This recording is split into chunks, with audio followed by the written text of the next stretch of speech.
আসসালামু আলাইকুম। নবম শ্রেণীর বিজ্ঞান টিউটোরিয়ালে তোমাদেরকে স্বাগতম। এই ভিডিওতে আমরা বিজ্ঞানের অনুশীলনী বইয়ের শরীর নামের অবিশ্বাস্য যন্ত্র এই অধ্যায়ের পঞ্চম সেশন আলোচনা করব ইনশাল্লাহ।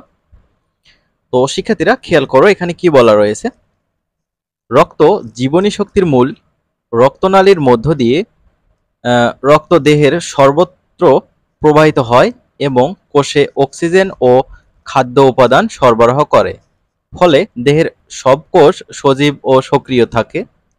যে তন্ত্রের মাধ্যমে প্রতিনিয়ত দেহের বিভিন্ন অঙ্গ ও অংশে রক্ত চলাচল করে তাকে রক্ত সংবহন তন্ত্র বলে। মানবদেহে রক্ত প্রবাহ কেবল হৃৎপিণ্ড এবং রক্তনালীগুলোর মধ্যে সীমাবদ্ধ থাকে, কখনো এর বাহিরে আসে না।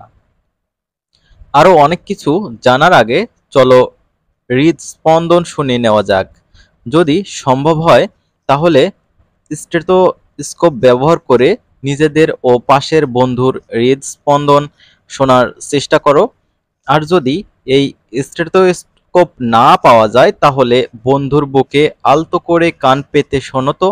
অনেকেই বলে এটা জীবনের শব্দ, তাই নয় কি? এই যে হৃৎপিণ্ডের শব্দ তোমরা শুনলে, এটি রক্ত সংবহন তন্ত্রের অন্যতম প্রধান অঙ্গ। হৃৎপিণ্ডের গঠন ও কিভাবে কাজ করে তা এবার অনুসন্ধানী পাঠ বই থেকে একটু বিস্তারিত জেনে নাও। হৃৎপিণ্ডের গঠন ও এর মধ্য দিয়ে রক্ত সঞ্চালন পদ্ধতি পড়ে নাও ভালোভাবে। যদি কোনো প্রশ্ন থাকে তাহলে শিক্ষককে জিজ্ঞাসা করো। তো শিক্ষার্থীরা, এখানে দুইটা কথা এখানে বলা রয়েছে, হৃৎপিণ্ডের গঠন ও কিভাবে কাজ করে। তারপর এখানে বলা রয়েছে হৃৎপিণ্ডের গঠন ও এর মধ্যে দিয়ে রক্ত সঞ্চালন পদ্ধতি পড়ে নাও। তো এই দুটো জিনিস একই, তো চলো আমরা এটি সম্বন্ধে একটু পড়ে নেই। নমুনা সমাধান। হৃৎপিণ্ড বক্ষগহ্বরের বাম দিকে দুই ফুসফুসের মাঝখানে অবস্থিত একটি ত্রিকোণাকার ফাঁপা অঙ্গ। এটি হৃৎপেশী নামক এক বিশেষ ধরনের অনৈচ্ছিক পেশি দিয়ে গঠিত। হৃৎপিণ্ডের ভিতরের স্তর ফাঁপা এবং চার প্রকোষ্ঠ বিশিষ্ট। উপরের প্রকোষ্ঠ দুটি নিচের দুটি চেয়ে আকারে ছোট। উপরের প্রকোষ্ঠ দুটিকে ডান ও বাম অলিন্দ এবং নিচের প্রকোষ্ঠ দুটিকে ডান এবং বাম নিলয় বলে। হৃৎপিণ্ডের উভয় অলিন্দ ও নিলয়ের মাঝে এবং নিলয় ও ধমনীগুলোর মাঝে যে ছিদ্রপথ থাকে তা খোলা বা বন্ধ করার জন্য ভাল্ব বা কপাটিকা থাকে। এই কপাটিকাগুলো হলো বাইকাসপিড কপাটিকা আর হচ্ছে ট্রাইকাসপিড কপাটিকা। এবং অর্ধচন্দ্রাকৃতি কপাটিকা হৃৎপিণ্ডের সাহায্যে রক্ত সংবহন তন্ত্রের রক্ত প্রবাহ সচল থাকে। প্রকোষ্ঠগুলো সম্পূর্ণ বিভক্ত থাকায় এখানে অক্সিজেনযুক্ত ও অক্সিজেনবিহীন রক্তের মিশ্রণ ঘটে না। তো শিক্ষার্থীরা, এখানে একটা পরীক্ষণ রয়েছে, সেই পরীক্ষণের ফলাফলটাও আমরা দেখে নেব। এখানে বলা আছে শিক্ষকের নির্দেশে সুবিধা জন সদস্য দলে ভাগ হয়ে যাও। পরের সেশনে তোমরা সংবহন তন্ত্রের মডেল বানাবে। তাই আলোচনা করে কি কি উপকরণ লাগবে, কিভাবে বানাবে তার একটি পরিকল্পনা আজকেই নিয়ে ফেলতে হবে। তোমাদের দলের কোনো একজন সদস্যের খাতায় পরিকল্পনার ছক কেটে নাও। উপকরণের তালিকা তৈরি করো। বরাবরের মতো সহজলভ্য, কম দামি, পুনর্ব্যবহারযোগ্য জিনিস ব্যবহার করে কাজটি করতে হবে। এখানে বাড়ির কাজ আছে, তো এটি আমি সলভ করে দিচ্ছি তোমাদের। এখানে কি করতে হবে দেখো। তিনটি গ্লাস নাও, কাঁচ অথবা প্লাস্টিকের স্বচ্ছ গ্লাস হলে ভালো হয়।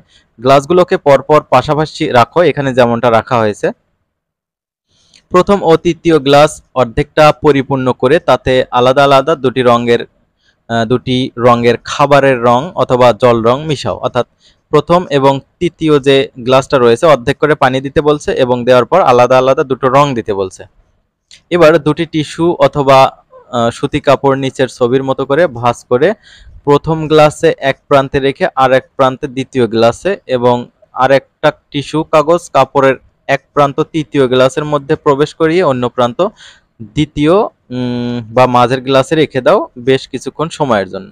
অর্থাৎ এখানে দেখো, এখানে টিস্যু দিয়ে এভাবে করে দেওয়া হয়েছে, এখান থেকে টিস্যু দিয়ে এভাবে করে দেওয়া হয়েছে, সংযোগ করে দেওয়া হয়েছে। এখন বলছে কয়েক ঘন্টা পর কি পর্যবেক্ষণ করলে তা খাতায় লেখো। তো চলো আমরা এটির সমাধানটা দেখে নেই। খেয়াল করো বাড়ির কাজের সমাধান। পরীক্ষণটি সম্পূর্ণ করার কয়েক ঘন্টা পরে পর্যবেক্ষণ করলে দেখা যায় প্রথম ও তৃতীয় গ্লাসের রঙিন পানি দ্বিতীয় গ্লাসে এসে জমা হয়েছে। এক্ষেত্রে ব্যাপন প্রক্রিয়া সংঘটিত হয়েছে। অর্থাৎ ব্যাপনের মাধ্যমে প্রথম এবং তৃতীয় গ্লাসের এই কালারের পানি দ্বিতীয় গ্লাসে এসে জমা হবে। ঠিক আছে, তো আশা করি তোমরা এটি বুঝতে পেরেছো। আমরা পরবর্তী ভিডিওতে ষষ্ঠ ও সপ্তম সেশন নিয়ে আলোচনা করব। শিক্ষার্থীরা ভালো থাকবে। আল্লাহ হাফেজ।